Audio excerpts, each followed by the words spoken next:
Hindi pa nga humuhupa ang issue patungkol sa biglang pagkawala ni na MC at Lassie sa noontime show na It's Showtime. Ito ay ang matapos na controversial na vlog ni Vice Ganda kung saan napahiya di umano ng bongga si MC. Mas lalo pang uminit ng bali-balita na sumama ang loob nito nang mapansin ang pag-like ng mga post mula sa mga netizens laban kay Vice Ganda sa kanilang YouTube account. May mga komentong wag nang bumalik sa show dahil parang ginagawa lang silang puppet ni Vice. Lumaki ang ulo nito, pati kasi ibang artista sa Showtime like Ann, Vo, parang masyadong naging under kay Vice. Hiling naman ng ilan na sana'y maayos ang gusot at makabalik sila sa noontime show. Sayang umanong opportunity, lalo na ang friendship na meron sila.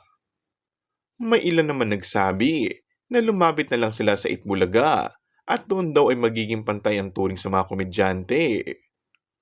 May mga hati rin na opinyon at pinanigan na ginawa ni Vice Ganda. Aminin man o hindi, ay malaki talagang naitulong ni Vice kina MC at Lassie.